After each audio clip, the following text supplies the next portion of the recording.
Our next history chapter is life in the rural areas.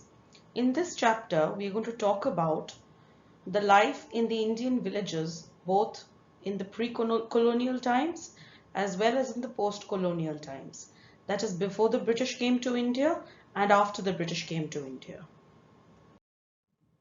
Before the British came to India, the villages were self-sufficient units. Whatever the people of the villages needed, they produced it themselves within the village. The farmers were the owners of the land that they cultivated, and the land revenue was paid directly to the king, not in cash but in kind. That is, they had to pay part of their produce to the king as land revenue. If the crops failed due to any natural calamity or the failure of monsoons, the king would be kind enough to reduce the land revenue or to cancel it altogether. After the British came to India, things started to change in the Indian villages. The land revenue was fixed and it had to be paid in cash. It began to be collected by the agents of the company, that is the company officials themselves, and no exemption was allowed under any circumstances, even if the crops failed. We must remember here that the British came to India as traders. Their ultimate aim was profit maximization. That was the objective of the East India Company. Now, in order to earn money, they needed to collect as much revenue as possible. Now, why did they need this money? They needed the money to purchase goods in India and to sell it in the European markets. They needed the money to effectively run the administration of the country, to maintain a large standing army to conquer territories in India as well as abroad. Hence, it is but evident that they were fighting continuous wars both in India as well as abroad. As I said, their main source of income would be land revenue. Hence, it was essential that the British collected the land revenue in time, and a stable, timely collection of land revenue was required. In order to earn a stable income through land revenue, Warren Hastings came up with a policy. He gave the right to collect revenue to those people who claimed or offered to collect the maximum revenue. That is, the right to collect revenue was auctioned and given to the highest bidder. Now, most often, the amount offered by a particular person was more than what the land could produce.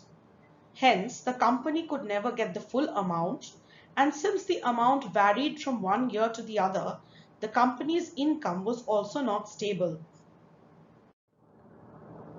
For a stable source of income, the British came up with 3 land revenue policies after Warren Hastings.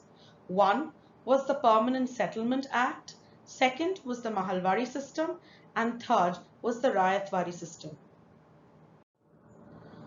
The permanent settlement was devised by Lord Cornwallis in 1793. According to this settlement, the local zamindars were given the ownership rights and also the right to collect land revenue.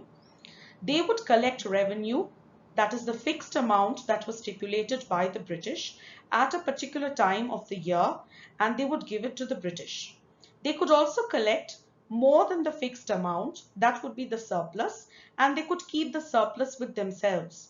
The land revenue, since it was fixed, would not be revised later. If the zamindars failed to pay the fixed amount of revenue every year on a particular date, their zamindari rights would be taken away from them and land would be given to others, that is, other zamindars. The permanent settlement proved to be advantageous to the East India Company. It guaranteed the company a fixed and a regular income because the land revenue was fixed and there was no scope for any revision later. The company officials did not have to go and collect the revenue from the peasants themselves. The landlords would collect the revenue on behalf of the company officials, and it also created a new class of zamindars who would be loyal to the British. However, it had certain negative impact on the peasants of India because the land revenue that was fixed by the company officials was very high, and the peasants knew that if they failed to pay the revenue on time, they would be evicted by the landlords, that is, they would be thrown out of their lands. The landlords on their part did nothing to improve the production process in India. That is, they did not try to increase the productivity of the land. They did not try to improve the irrigation facilities, as a result of which the production declined, but land revenue did not decrease. Hence, in order to pay the revenue on time, the peasants had to go to the moneylenders to borrow money. The moneylenders were unscrupulous people, which resulted in peasant indebtedness, because inevitably the peasants failed to repay the loans to the moneylenders, and this indebtedness led to poverty. In certain parts of India, such as Western Uttar Pradesh, parts of Madhya Pradesh and Punjab, a new system of revenue collection was introduced, that is the Mahalwari system. In this system, land was owned by a group of villages called a mahal, and every mahal would have a headman. The revenue from the villages would be collected by the headman of the mahal, who would then pay the revenue to the company. Revenue in this system was not fixed permanently, and it could be revised periodically. Here lies the difference between the Mahalwari system and the Permanent Settlement Act. In parts of Madras and Bombay presidencies, another land revenue policy was implemented, which was formulated by Thomas Munro. It was called the Rayatwari system. In this system, the company would collect the revenue directly from the peasants or the ryots. The farmers or the peasants would own the land as long as they paid the revenue on time, and the revenue was fixed according to the fertility of the soil. The British land revenue policies turned land into a commodity which could be bought, sold, or mortgaged. Now, most peasants in India had very small income, because most of their income would either go into paying debts or paying the land revenue, and the land revenue also kept on increasing. Moreover, there was also failure of crops and costly social rituals, ceremonies, marriages, etc. All these forced the peasants to go to the moneylenders to borrow money. The peasants considered their land to be sacred. They called the land their mother. So instead of selling the land, they would inevitably mortgage their lands to the moneylenders. The moneylenders charged a high rate of interest, which the peasants were again unable to repay, and hence the land was taken away by the moneylenders. The landless peasants found it difficult to support their families. On the other hand, the new class of zamindars were primarily absentee landlords. They hardly ever stayed in the villages, and they did nothing to improve the agriculture or increase the productivity of the land. Failure of rains brought about starvation in the form of famines. Hence, the British land revenue policies led to impoverishment of the Indian peasantry. In the 19th century, Great Britain was experiencing the Industrial Revolution, as a result of which they needed raw materials for their manufacturing industries.